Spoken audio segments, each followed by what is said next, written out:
Lucky or unlucky, a superstition. Spitting when you see a white horse.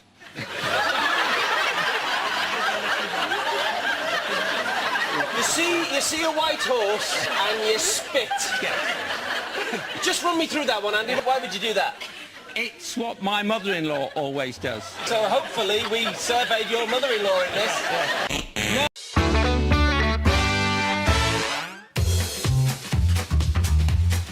It's Breaking the News with Des Clark.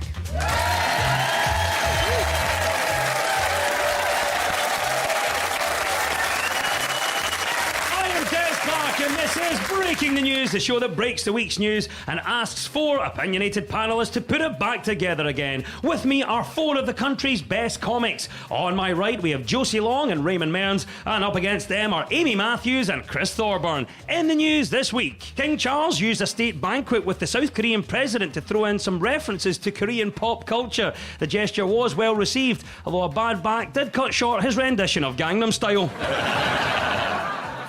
Doctors in Missouri were left baffled after finding a living fly inside a man's intestines during a colonoscopy. Luckily, there is a standard procedure in place for such an event, and the patient has already been prescribed a course of a spider, a bird, a cat, a dog, and then a horse. And on Tuesday, President Joe Biden presided over the annual White House turkey pardon, sparing two turkeys named Liberty and Belle. Rishi Sunak said, "That's nothing. The other day, I not only pardoned a turkey, but we made him a lord." Right, you've met the panel. Let's crack on with round one.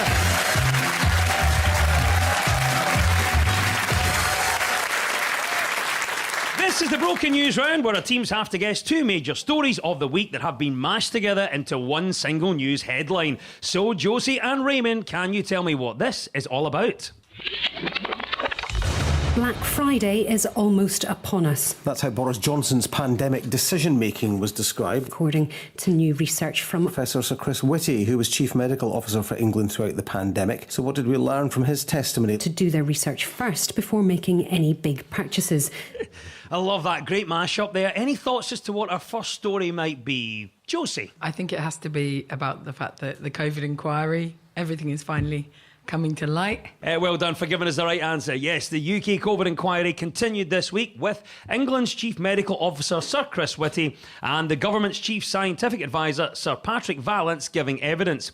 Across different days, we learned that Sir Chris thought the first lockdown in March 2020 was imposed a bit too late, and Sir Patrick revealed scientists were not made aware of Rishi Sunak's Eat Out to Help Out scheme until it was announced. Josie, are you surprised in any way by the latest revelations of the inquiry? The thing that genuinely didn't surprise me is that when they said that scientists weren't aware of the Eat Out to Help Out scheme before they launched it, of course they weren't. If they'd have told the scientists would have said, please don't do this. And it reminds me of if you're going out with someone and it's bad, but you don't want to end it. And all your friends are like, you should end it. And you're thinking, no, I don't want to.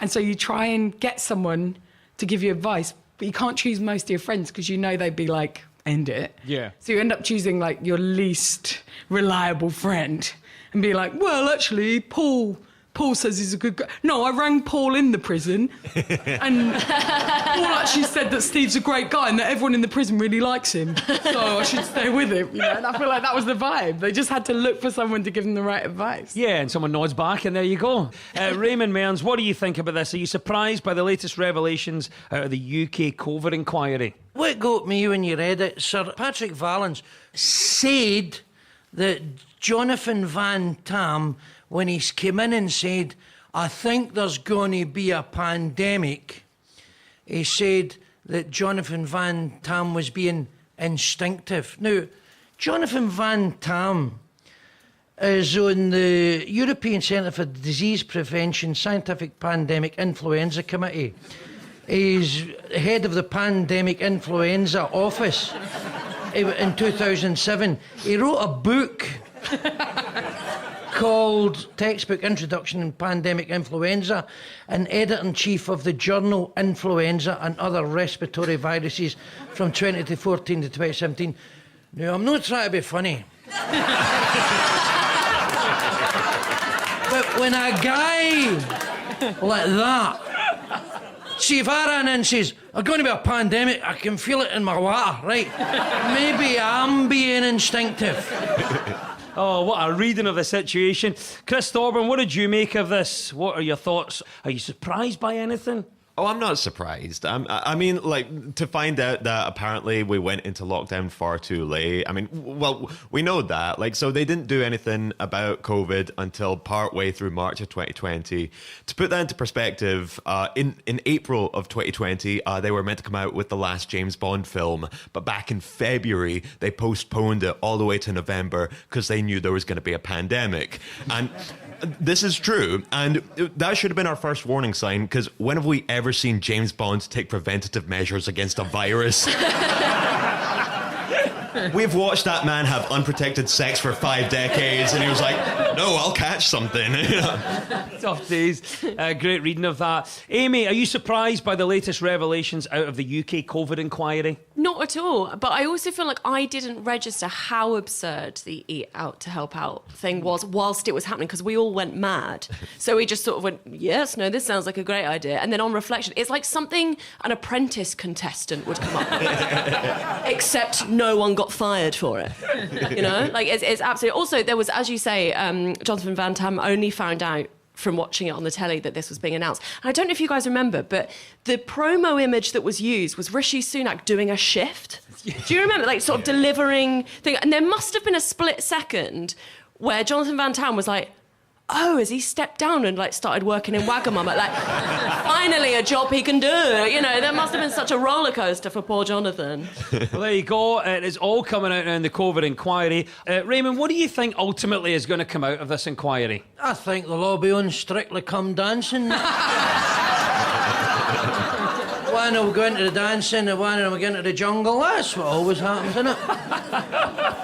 Well done, Josie and Raymond. You get 2 points for that. It was the latest out of the UK COVID inquiry. Right, Amy and Chris, what was the other story we were after? I think it's something to do with Black Friday. Potentially there's been a lot of press this year about the fact that it's not the great bargain haul that people think it is. That's a great spot. Well done, Amy. Yes, it's Black Friday where great discounts and deals are advertised, but not always as good as they appear. According to research by the consumer group Which, just 2% of discounted Black Friday offers were at their cheapest price on the day of the sales event last year.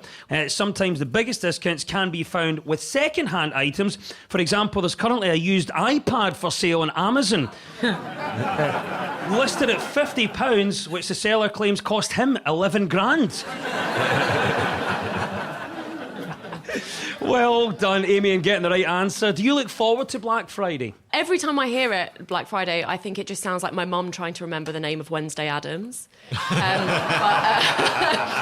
As a comedian, Black Friday means something different to me. In Britain, Black Friday for a comic was the Friday before Christmas, where every loon ball in his dug emptied their medicine cabinet and swallowed it, and then went out. Doing a gig on the Friday before Christmas was murder. I would rather do Black Friday in America. You know, get trampled to death, threatened in a car park and carjacked on the way home. For a 60-inch telly, I got £5 cheaper. That's the British Black Friday. That's the real Black Friday there. Don't Mental. you forget it. Josie, what about you? Are you surprised to hear that most of these deals aren't the bargain that they appear? No, I'm not, because when I became a parent 5.5 years ago, one of the first things I did was subscribe to Which magazine, because I was like, now I'm a good adult and I love it, and I love looking at all the different comparisons. It gives me thrills to think that I'm being not just frugal, but ahead of the curve. Love it. But then after a couple of years of subscribing to Which magazine, I was thinking, I don't know if I trust that this magazine isn't a rip-off. So I subscribed to Which magazine. After a couple of years of that, I was thinking to myself, what do these guys know? I found Which magazine. Let me tell you, that publication, largely about the occult. You got to be careful, there are scams out there. So we're talking about shopping, obviously that is Black Friday, that's the theme of it, but let's ask this to our panel. What's been your most memorable shopping experience? Amy. I'm so sad that I don't have one. I'd love to say I had like a Pretty Woman moment. You know, that really iconic moment where she gets turned away from that really fancy shop and then she gets to come in the following day and she's all poshed up and she gets to say they've made a huge mistake. The closest I've come to that is just buying loads of mugs in Sports Direct and just being like, big mugs, huge. And then walking out. That's the closest I'll ever come. Listen, it's the start of the dream. Yeah. At one point it'll happen. Chris Thorburn, what about you? What's your most memorable shopping experience? Like me and my wife, we had a bit of a pregnancy scare, and like I know we weren't ready because we call it a scare. My wife said to me like I was meant to get my period like 7 days ago and it's not happened, and I was like, that's class, I know you hate them. And she was like, no, I think you need to go to the shops and get a pregnancy test. And so like I went out and we'd done the big shop, so didn't really need to get anything else, so just walking around with that in the basket. And I'm not proud of this, but walking around the supermarket with a pregnancy test in your basket, you do kind of feel like a big man. Make it 5. I throw one in now every trip, just for the fun. Like, leave it with the chewing gum at checkout. Oh, it's brilliant, Chris. I was gutted when I bought something last Black Friday and it was the same price a month later. Last time I shop in Poundland. Well done, Amy and Chris. You get 2 points for that. It was indeed the mashup of the UK COVID-19 inquiry and Black Friday. And at the end of that round, the teams are all square.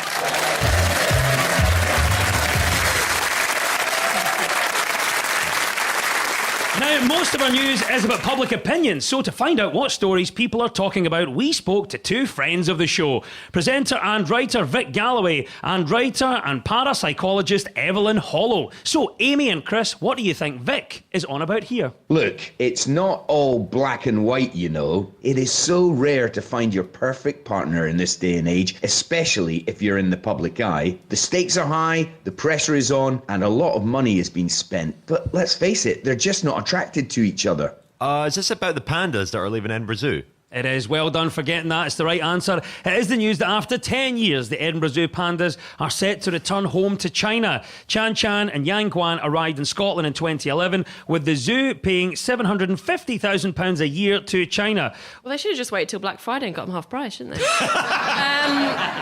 But also in Edinburgh, you don't need the attraction to appear for it to be a successful attraction. Like, this is a city built on ghost tours.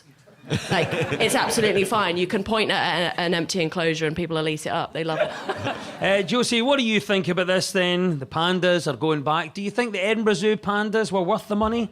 I didn't even know that Edinburgh Zoo had £750,000 a year just knocking about to spend. And I feel like, OK, the pandas are going. It's not going to pay for the full year, but just get, like, Cristiano Ronaldo for 1 week. You know? It's empty the rest of the time, but that 1 week he's doing keepy uppies, he's like doing a full display. I'm just saying, if they've got that kind of money, I want to see it spent showily in future. I love that. That's a great shout. Raymond, what do you make of this? Were the Edinburgh Zoo pandas worth the money? When I went to see them, you remember in the early days, you had to make an appointment to see them. Remember? Because I went when they first came, you know what I mean? Because, right on a bandwagon. And then I say, would you like to go 11:30, 1:30 or 3:30? And I says, I'll go for 11:30. And I went in, and the wee dude was sleeping. I mean, I had an appointment to see him, and he couldn't be bothered waking up. Imagine you went for a job interview and you're getting a guy sitting sleeping. I said, what's the story? Is he asleep, sir? I say, he's prodding with bamboo. Get him up. I'll tell you, I wasn't happy. No, I can sense it. Are you sad to see them go, Chris? No, I think it's time. I mean, you can't stay in Edinburgh for too long or you'll pick up the accent, you know. Oh, well, there they are. The pandas are going to go imminently from Edinburgh Zoo, but what should Edinburgh Zoo replace the pandas with? They were comparing these pandas to rock stars. Why not just get rock stars who don't want to record or go touring at the moment? Like, if you said at Edinburgh Zoo they've got Lewis Capaldi, you can just watch him play Xbox. Like, at 3 o'clock he gets his Deliveroo, come around for that. Like, I'd go. Yeah, I'd pay to see that. Do you know what would be so bleak, though? You show up and he'd be sleeping. waited 3 hours for this. Give him a prod. Angry Raymond Mearns prodding him with a bamboo. And there we are, saying goodbye to the legendary Edinburgh Pandas. Was the right answer. Well done, Amy and Chris. Now back to you, Josie and Raymond. What do you think Evelyn is talking about here? The return of one of Scotland's most beloved sons, handing off the baton to another one of Scotland's most beloved sons. I loved this as a kid. I think the new face of this franchise is phenomenal, and I think it's going to inspire a brand new generation of people. This is event telly. Is this about Doctor Who, Des? Raymond, well done in getting the answer there. Are you going to be watching Doctor Who as it marks its 60th anniversary? No.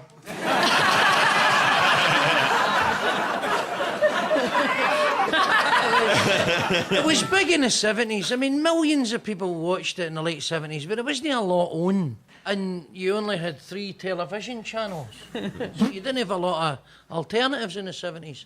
So everyone was watching roughly the same thing? Yeah. Chris, will you be watching? I think it's going to be interesting this season, because they're doing the whole thing that they brought David back. Because I know by the end of the year it's going to be some brand new guy, and I know not everybody was a big fan of What's Her Face, but it does feel a little desperate, just like bringing David back. You know, like is this like the only thing you could think of? And wait, I'm sorry, was the question about Doctor Who, the Home Secretary? I'm so sorry. Sorry. The David Cameron regeneration there. Amy, will you be watching Doctor Who as it marks its 60th anniversary? I will, but I haven't watched it for years and years and years and years. So I'm going to be watching it in the way that I'd sort of attend a very old friend's wedding, you know, sort of like, oh, this is nice. I preferred the last guy, but I'm enjoying that this is still going. Yeah, you do you. Yeah. All that. Raymond, it is still going. You mentioned the classic era, and for many people, they have their own Doctor. Why do you think this show has endured all these years? I don't think anybody noticed how terrible it was. Right. I'm going to tell you why. It's that music at the start, and it was this tunnel that would take you down the... And it was hypnotising you and going, this isn't rubbish. But it's better than BBC Two. Right.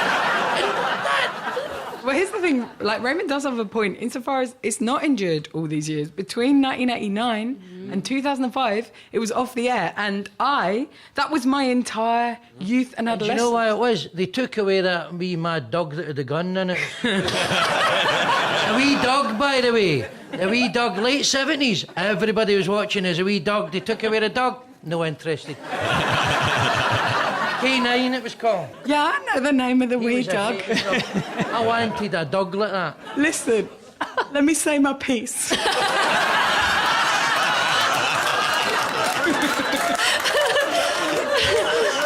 This is amazing. This is like Christmas dinner. Your uncle's drunk. Chris, Mummy and Daddy are fighting again.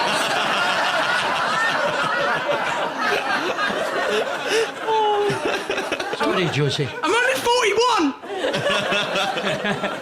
Well, there you go. Doctor Who is back for a big anniversary. If you had a TARDIS, where would you go and what would you do? Okay, picture it. I'm going back to the beautiful city of Glasgow, 1976. Jimmy Reed's giving a speech about alienation. I'm right there. What do? I go over to Raymond's house. I give him a skybox. Absolutely blows his mind. And you know what? He's here now and he's saying, I don't know what everyone's complaining about 70s. I had 50 channels back then. I don't know what you guys want. I used to watch the boxing. Well done. 60 years of Doctor Who is the right answer. 2 points go to Josie and Raymond.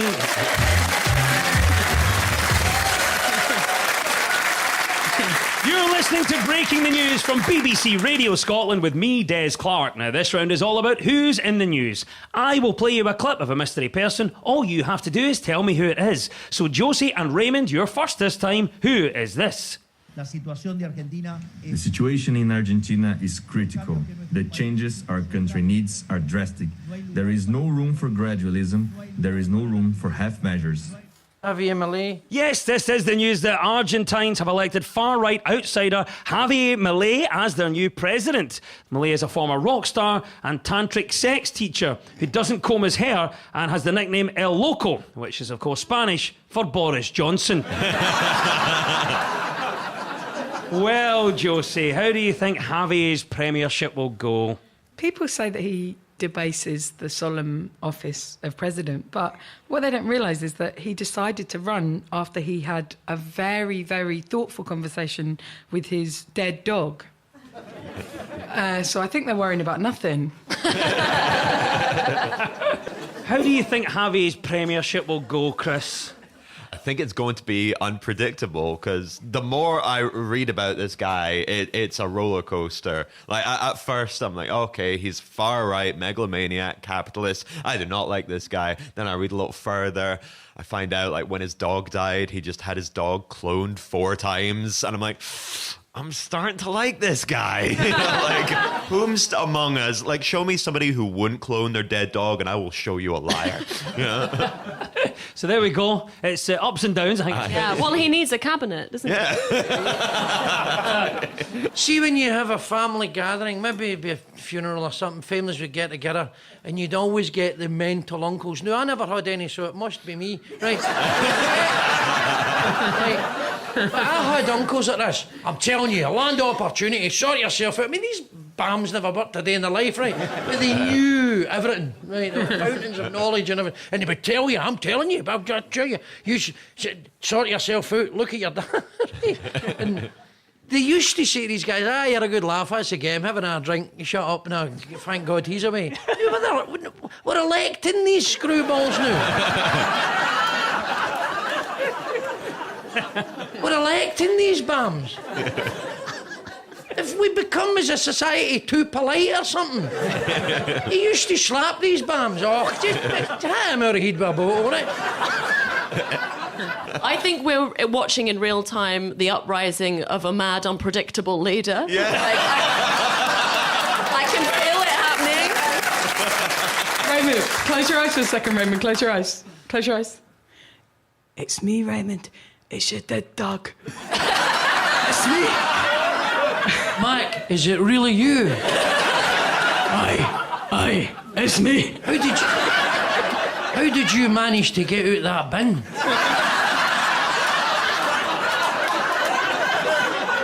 He was a corgi, he was a great wee dog.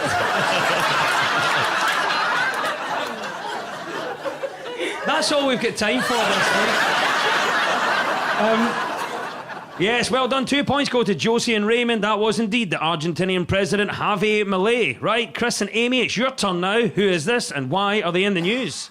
You know, if you look at the younger players coming through, they're not that good, really. They're so bad that, you know, a lot of them that you see now, I've probably got to lose an arm and a leg to sort of fall outside the top 50, do you know what I mean? That is your friend and mine, Ronnie the Rocket O'Sullivan. Yeah, well done. Right answer there. Snooker fans are set to be offered a new insight into the character of Ronnie O'Sullivan with the launch of a documentary on the 7-time world champion. Ronnie O'Sullivan's The Edge of Everything is the start of a run of sporting documentaries to be shown on TV. And next week, BBC Scotland will be showing the new Steve Clarke documentary, Tell Your Face You're Happy.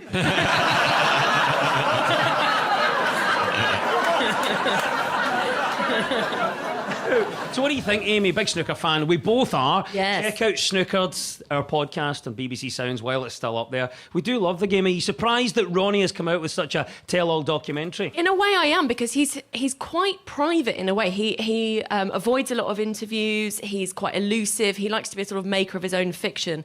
And I've actually seen the documentary. I think it's out at the end of the week. And it opens with him in bed. And I was like, oh, wow, this is really going to be a tell-all documentary. Okay, that's fine. Chris, are you surprised that Ronnie O'Sullivan has come out with a tell-all documentary? Well, it seems to be part of a sort of trend that's happening between like this and you had the recent Robbie Williams documentary where a lot of these big 90s icons are now sort of baring their souls and doing these like, you know, very like candid documentaries about themselves. We're only a few weeks away from the big tell-all documentary about Mr. Blobby. Good thing is I would watch that. Yeah. I love that.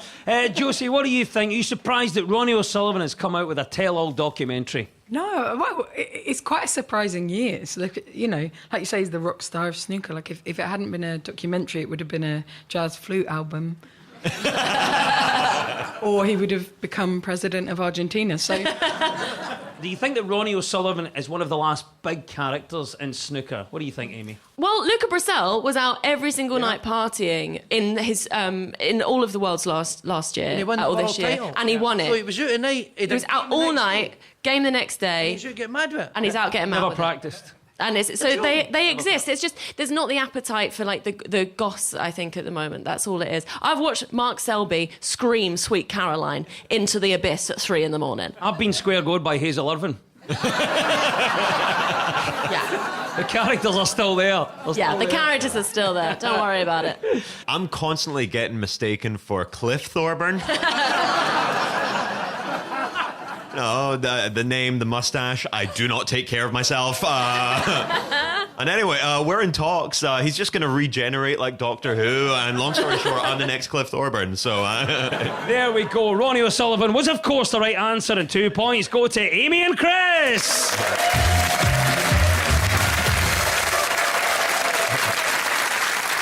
And it's time now for our final quickfire round, which is all about deciphering the numbers in the news. I will read out a headline. All the teams have to do is fill in the blanks. So get ready, teams. When we run out of time, you'll hear this. Whatever will be, will be. Ah, that's Speaker of the House, Lindsay Hoyle there, giving us his best Doris Day impression. Right, fingers and buzzers, here we go. What is worth 1.9 million euros? Josie. is it approximately 2.6 pandas a year? That's a great answer. What is worth 1.9 million euros? Chris. The big Toblerone. Perfect for this time of year. It's not right, though. Great answer as it is. What is worth 1.9 million euros? Amy. A single room during the Edinburgh Fringe. It's about that, isn't it? At least. What is worth 1.9 million euros? Raymond. Napoleon's hat. Raymond Mearns. What a ridiculous and correct.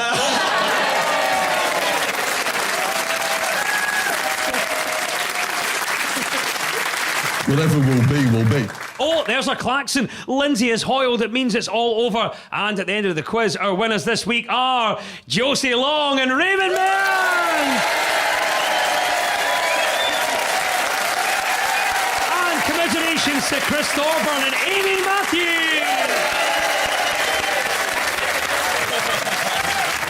And we'll leave you with the breaking news just in. Sir Cliff Richard sparked outrage amongst this morning viewers after telling the hosts he once refused to have a picture taken with Elvis because he was overweight. So you can imagine Cliff's dilemma when deciding whether or not to have a picture with Fatboy Slim. US researchers say they may have discovered why some people get a headache after just one small glass of red wine. Yes, it's down to the 6 whiskey chasers. And Scottish Water is under fire amid claims it discharged sewage more than 58,000 times. The quality of the tap water was so badly affected, it's had to be downgraded to English. The news is broken. I've been Des Clark. Goodbye!